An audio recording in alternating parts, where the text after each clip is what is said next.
Questo detto possiamo iniziare il programma vero e proprio. Invito allora Paolo Preito, ordinario di Storia Moderna nell'Università di Padova, a presentare ai soci questo titolo bellissimo, Scritture segrete e cifrari delle spie di Venezia. Voi sapete come il meccanismo di presentazione ai soci risponde a un invito della Presidenza su temi che sono di interesse generale delle diverse classi e il Consiglio di Presidenza, in qualche maniera, che ha un programma suo di prossime attività, si aspetta anche dai consorci dei suggerimenti, evidentemente per dei temi che possono essere, come abbiamo fatto in passato, ci sembra con buon successo, degli argomenti, diciamo, che possono essere presentati in questo modo. Darei quindi la parola senz'altro a Paolo.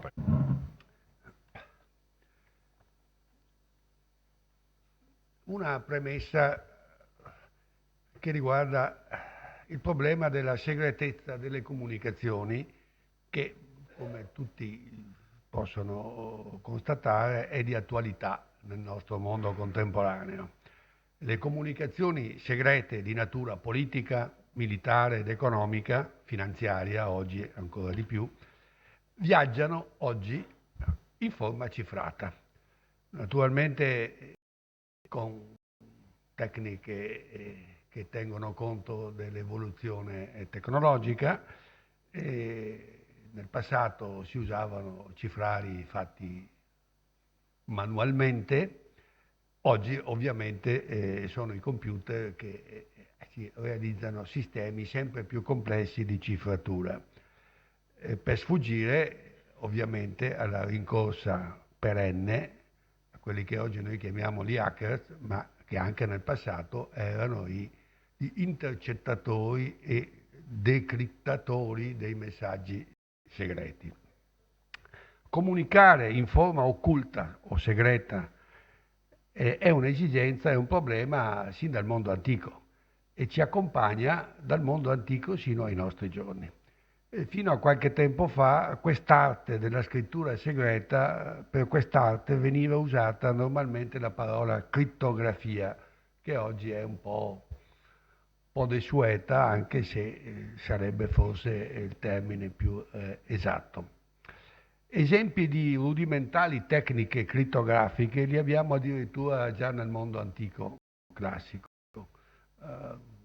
Forse qualcuno ricorda che Cesare, ad esempio, ricorda che usava una specie di cifrario che fa oggi un po' sorridere perché sembra una cosa da scuole elementari, insomma. Però bisogna anche tenere conto che, come vedremo, la complessità o meno di un cifrario è in funzione anche della capacità degli avversari, per così dire, di decifrare quel cifrario. Quindi, tutto sommato, probabilmente anche questo modestissimo cifrario alfabetico di Cesare, per i tempi di allora, per le esigenze di allora, non era forse così rudimentale come potrebbe sembrare oggi. Non abbiamo molti esempi di cifrari in età medievale, forse anche perché minori erano le esigenze. La crittografia invece esplode proprio, in termini letterali, all'inizio dell'età moderna. Gli stati moderni, sempre più complessi, hanno crescente bisogno di comunicazioni politiche, economiche, militari e ovviamente per lo più segrete e occulte. Ecco quindi che c'è, a partire dall'inizio del 400, uno sviluppo impetuoso della crittografia, sia teorica sia pratica. Teorica nel senso che tutta una serie di personalità di rilievo, umanisti, scienziati, letterati, molto spesso in quell'epoca le varie figure non erano distinte ma erano conglobate nella stessa persona, si dedicano o dedicano una parte della loro attività alla ricerca e alla creazione di cifre per scrivere in modo occulto. E nascono proprio in quest'epoca le regole, i sistemi, i principi dell'arte di cifrare i messaggi. Vi faccio 2 o 3 esempi di nomi che non hanno bisogno di essere illustrati. Leon Battista Alberti, ad esempio, era noto, diventò noto nella sua epoca non solo per l'attività di teorico dell'architettura e per altri scritti importanti, ma perché ha dedicato un'opera significativa alla cifratura. E a lui si deve, ad esempio, una delle prime intuizioni della ruota o del disco cifrante, cioè creare una ruota che fa con la quale si fanno ruotare le lettere e le cifre in modo tale da comporre poi la cifratura del dedicato una significativa attività è Girolamo Cardano, che ha inventato quella che è uno dei punti chiave della cifratura moderna, cioè la griglia, un sistema di griglie a trasposizione che consente la sostituzione di lettere e cifre nei messaggi occulti. Un altro è forse meno noto in Italia, ma in realtà molto noto in tutta Europa, Giovanni Tritemio, in realtà il suo nome tedesco. Tritemio è il nome, diciamo, Tritemius umanistico, che è stato il primo a inventare il sistema della cifratura polialfabetica, che consente una complessità molto maggiore nella cifratura e quindi nella capacità di occultare i messaggi. Anche il Veneto, parleremo a parte poi un attimo di Venezia, ma il Veneto è, diciamo, la terraferma con Giambattista Bellaso, una persona che in realtà è un nome che non dice quasi nulla a nessuno, ma che invece era notissimo nel Cinquecento perché ha pubblicato dei trattatelli sulla cifratura, stampati anche all'estero e che hanno contribuito in modo decisivo alla diffusione dei sistemi di cifratura addirittura nelle cancellerie delle più grandi potenze europee, Spagna, Francia e Inghilterra. Regole, metodi, principi vengono poi perfezionati e rimangono sostanzialmente inalterati per tutto il Seicento, il Settecento e persino nell'Ottocento, sino alla notissima macchina cifrante Enigma, usata dai tedeschi della Seconda Guerra Mondiale, che usa ovviamente sistemi meccanici evoluti, ma che è fondata sui principi della cifratura che sono esattamente quelli che avevano teorizzato l'Alberti e il Cardano nella prima età moderna. Accanto a questa crittografia teorica c'è la crittografia pratica, cioè il fatto che nelle cancellerie, nelle segreterie, negli apparati militari di tutte le grandi potenze europee si creano, a partire dalla metà del Quattrocento, quelli che oggi chiameremo uffici cifra, cioè delle uffici particolari per cifrare i messaggi. Naturalmente l'importanza e la complessità di questi uffici dipende anche dalla rilevanza e dalla potenza economico-politica degli stati che li organizzano. Diciamo con una specie di eccezione che in questo campo Venezia ha addirittura un ruolo che possiamo considerare senz'altro maggiore anche rispetto alla sua rilevanza politico-militare comparativa con gli altri stati. Devo dire che i primi due stati che si sono dotati di una cancelleria con una specifica sezione per la cifratura di messaggi sono stati in realtà prima lo Stato della Chiesa.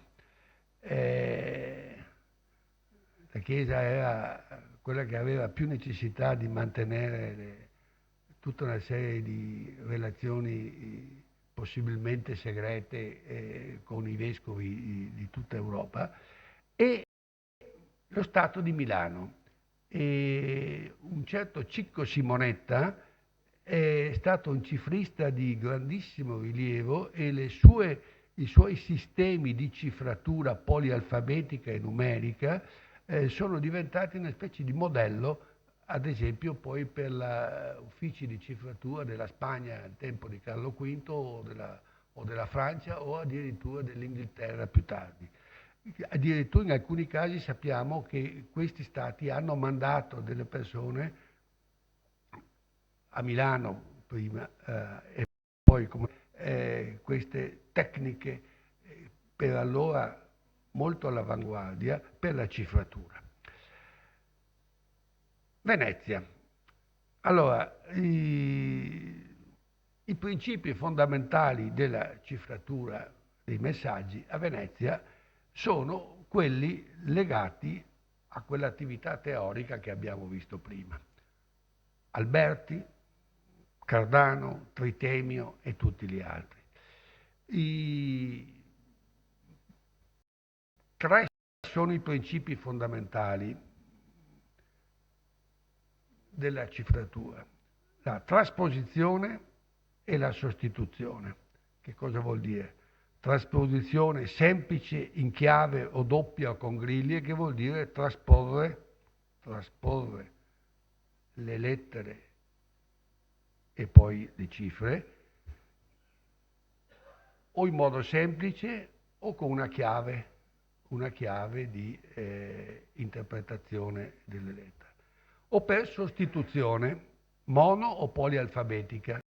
Si usava addirittura più alfabeti e con l'aggiunta, accanto a questi meccanismi, del sistema delle lettere o delle cifre nulle, quelle omofone, i cosiddetti repertori o nomenclatori. Che cosa vuol dire? Stabilito, voi sapete benissimo che in un alfabeto le lettere non ricorrono con la stessa frequenza. È evidente che la lettera U ricorre molto meno della lettera A, per farla, o la V doppia ricorre molto meno della B. Allora, siccome questo era noto, si ricorreva alla sostituzione doppia in modo tale che queste lettere fossero cifrate 2 volte, in modo tale da togliere la possibilità di immaginare la ricorrenza più frequente di queste lettere. La stessa cosa si faceva con l'uso. Se io devo scrivere un messaggio di 5-10 righe e siamo alla metà del 500, devo scrivere un messaggio che riguarda la guerra, un messaggio di natura militare o politica, che riguarda la guerra con i turchi, è evidente che in questo messaggio ci sono delle parole più probabili di tante altre. Allora, la parola Spagna, Papa, turchi, cavalli, flotta, navi, queste parole hanno evidentemente una ricorrenza molto ma molto più probabile che non altre parole che non hanno a che fare con questa situazione politico-militare.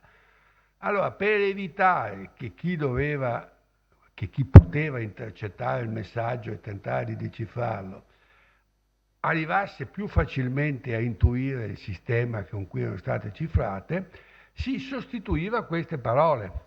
Che cosa vuol dire? Che là dove era scritto Spagna si scriveva Norvegia o Indie, e poi addirittura qualche volta si faceva una seconda o una terza sostituzione con una parola completamente diversa. Naturalmente questo presupponeva che ci fosse un nomenclatore o un repertorio noto a chi riceveva il messaggio, per poter poi nella decifrazione numerica alfabetica sapere che là dove risultava dalla decifratura quella tale parola, questa in realtà non era quella reale, ma era quell'altra. E poi si ricorreva molto spesso, ecco, e su questo è stata una anche delle novità tecnologiche, per così dire, che ha portato l'ufficio di Venezia, alla sopracifratura. Che cosa vuol dire? Che si cifrava di nuovo sulla cifratura e poi lo si rifaceva addirittura la seconda e terza volta, no? Cifrando il cifrato, per così dire. E la creazione di cifre veramente molto complesse, che oggi per carità fa un po' sorridere perché siamo abituati col computer, però tenete presente che tutto questo veniva fatto a mano, veniva fatto, e quindi il problema era che quando si cifra un messaggio, questo è efficace se il tempo presumibile, qualunque messaggio può essere decifrato, no. Il problema è in quanto tempo, perché se no, questo messaggio viene intercettato e c'è chi cerca di decifrarlo, quanto tempo ci impiegherà eventualmente, diciamo per prove, per tentativi per decifrarlo? Se è presumibile che possa impiegarci 2 giorni, 3 giorni, allora la cifratura non è molto efficace perché il messaggio viene decifrato. Ma se presumibilmente ha bisogno di 20 giorni o un mese per riuscire a decifrare questo messaggio, nel frattempo l'efficacia del messaggio cifrato c'è stata. A questo punto fra 20 giorni, anche se lo decifra, non mi importa più dal punto di vista della funzionalità politico o militare e diplomatica. E Venezia ha sviluppato un sistema avanguardia in tutta Europa, e al punto tale che era diventata famosa la capacità veneziana di cifrare i suoi messaggi, e si diceva che i messaggi in cifra veneziani erano quelli più difficili da intercettare, non da intercettare, da decifrare in tempi reali. E anche di più, la stessa Spagna, che pure aveva speso moltissimi soldi di cifratura, eccetera, invidiava. Abbiamo proprio dei messaggi dell'ambasciatore spagnolo che scrive, dice, sì, dice, io sono riuscito a intercettare messaggi, però riuscire a decifrare queste cifre di Venezia, dice, è un problema. È un problema, dice, ci si riesce, ma ci si impiega così tanto tempo, dice, che a un certo punto non vale neanche più la pena di perdere tempo per questo.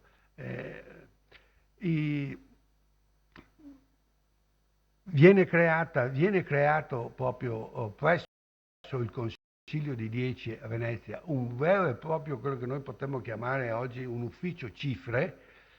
Viene creata una scuola di cifristi, dei giovani figli di segretari vengono addestrati proprio con una specie di scuola organizzata nella conoscenza delle cifre e nella creazione anche di cifre nuove.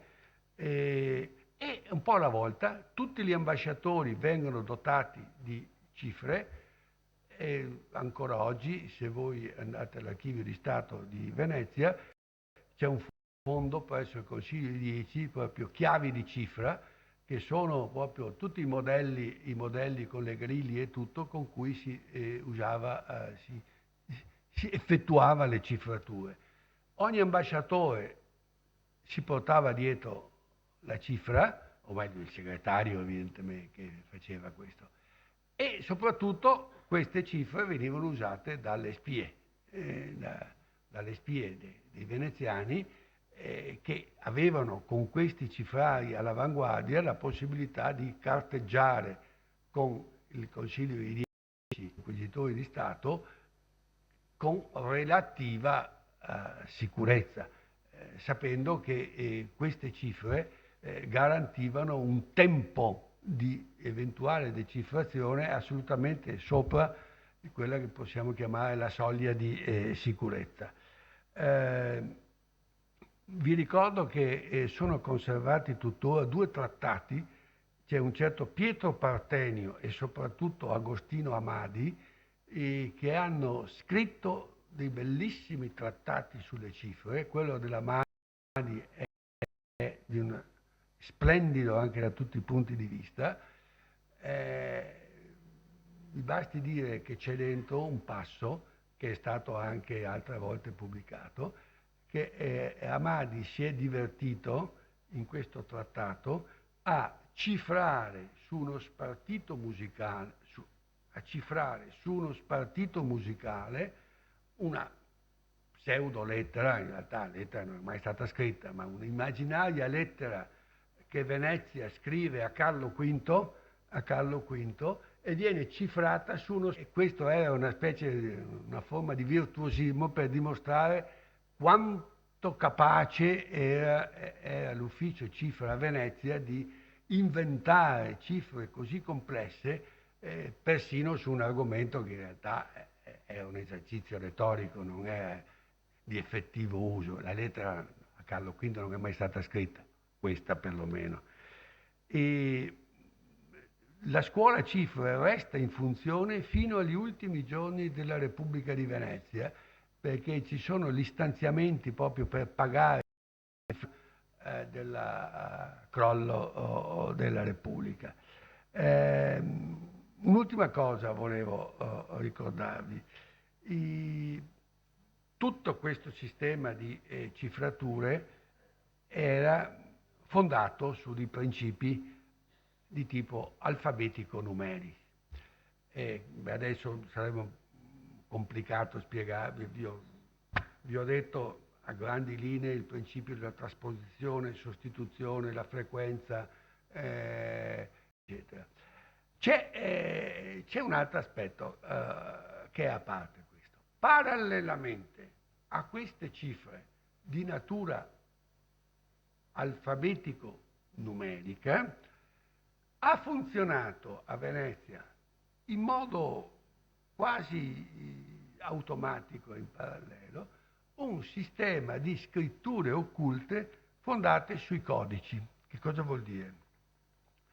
Che mercanti, spie e qualche volta anche diplomatici usavano per carteggiare in segreto scrivere lettere in codice.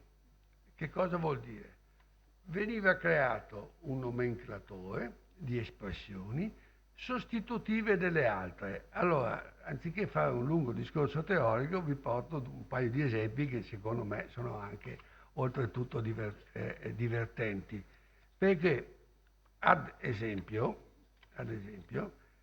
c'è un mercante, doppia funzione di mercante e di spia per conto del Concilio dei 10, che scrive delle lettere dove le parole non vogliono dire quello che letteralmente dicono.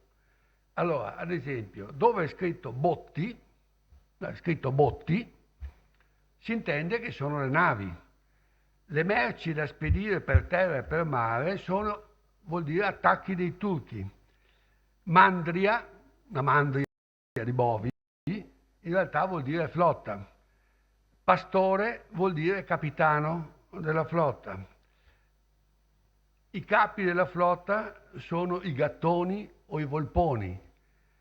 E durante la guerra di Cipro, ad esempio, viene utilizzato da una spia veneziana, che in realtà è un mercante ebreo che aveva accesso in Turchia, un bellissimo cifrario non alfabetico, ma per sostituzione di codici, dove vi leggo 4 o 5 parole. Specchie di Murano, vuol dire artiglieria. Biscotti, vuol dire occhiali, non occhiali, Occhiali era il nome del capo del comandante dei corsari turchi. I sacchi di coton, no, cioè di cotone, sono in realtà, vuol dire le fuste, cioè fuste dei turchi. Carovana vuol dire esercito. Spezie, uno pensa che parli di spezie, spezie vuol dire fanteria, e vuol dire turchi. Damaschi, che dovrebbe significare una stoffa, invece vuol dire l'armata del Papa. I panni di Fiandra vuol dire l'assedio, i panni verdi vuol dire l'armata di Spagna, i pettini d'avorio vuol dire il tradimento degli alleati, eccetera, eccetera. Un altro esempio, Balotte de Saon de Barba, cioè Balotte de Saon da Barba, tante braccia di tela di Levante vuol dire un centinaio di cavalli. Era riferimento al lavoramento di cavalli per la campagna contro i turchi nella penisola balcanica. Una corona di ambra vuol dire la flotta dei francesi e così via. Potrei farvi molti altri esempi anche divertenti. C'è uno di questi messaggi dove tutti i nomi militari, il re di Spagna, il re di Francia, il Gran Visir, eccetera, sono sostituiti con nomi in codice, la volpe, il volpone, il gattone, il leone, la lepre. Allora, noi possiamo anche sorridere di questi che sembrano un po' espedienti, un po' scherzosi. Ricordatevi però che il problema è quanto tempo gli avversari ci potevano impiegare per decifrare il significato di questi. E ho due esempi che ritengo proprio al culmine di questa capacità dei veneziani di usare questi sistemi. Quando i veneziani hanno cominciato a introdurre sistematicamente le cifre nei messaggi, no, perché hanno intercettato delle lettere dell'ambasciatore e si sono accorti che una parte della corrispondenza non era leggibile, ma era in cifre. E il Gran Visir ha protestato violentemente con Venezia dicendo che non è corretto usare le cifre, perché viene meno alla lealtà nei rapporti. Dice no, perché i rapporti devono essere... I veneziani usano questo sistema che i turchi non riescono a decifrare e questo viene meno ai principi elementari. Siamo in tempo di pace in questo momento. Allora ci sono più volte violente proteste di turchi, proprio proteste diplomatiche contro l'uso delle cifre. Allora Venezia dice, vabbè, dice, facciamo contento il sultano, ripeto, siamo nel momento, e decidono di dire al sultano che non le useranno più. Arriva il momento della guerra cosiddetta, dico guerra di Lepanto, in realtà è la guerra di Cipro. No. Allora, succede un episodio splendido, che è questo. I turchi invadono Cipro e contestualmente l'ambasciatore, il bailo veneziano a Costantinopoli, viene arrestato. Questa è una prassi normale quando i turchi facevano la guerra. Viene arrestato e viene posto in una torre, in quello che oggi noi chiameremo una specie di arresti domiciliari. Insomma. Cioè, non è prigioniero, però non può uscire. E gli viene imposto categoricamente di non avere nessun rapporto con Venezia, di nessun tipo. Allora, che aveva previsto già al momento della partenza che potesse succedere questo e quindi di non poter usare le cifre, che già i turchi non volevano normalmente che si usassero, che cosa fa? Lascia passare qualche settimana, poi chiede al sultano un favore e dice, lasciatemi almeno scrivere una lettera alla moglie per rassicurarli sulle mie condizioni, eccetera. E allora Gran Visir dice va bene, dice questo è concesso, dice però noi la lettera dobbiamo vedere, dice perché sia una lettera, davvero una lettera di natura puramente personale e privata.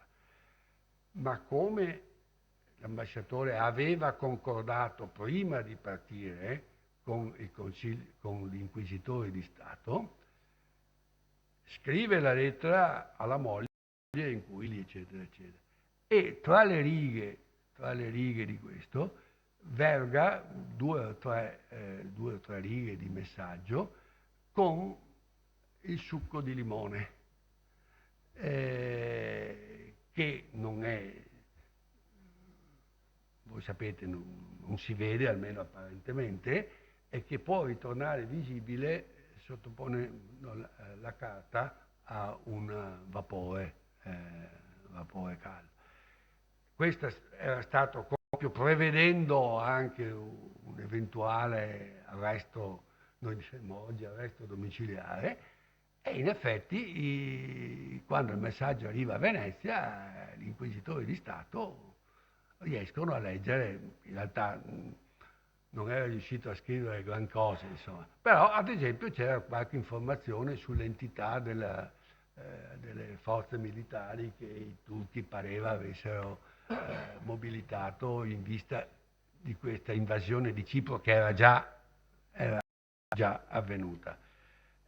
Questo è un esempio per dimostrarvi che accanto a questi sistemi di cifratura, noi diremmo moderni, per usare questa tecnologia, hanno continuato a funzionare dei sistemi di scrittura occulta che ci possono sembrare più artigianali, più rudimentali, eccetera, ma che per i tempi in cui sono stati usati non erano affatto così arretrati, perché, ripeto, il problema è sempre anche il rapporto. E questo sistema ad esempio dell'uso degli inchiostri cosiddetti simpatici, ha continuato a essere usato sia pure in misura crescente, cioè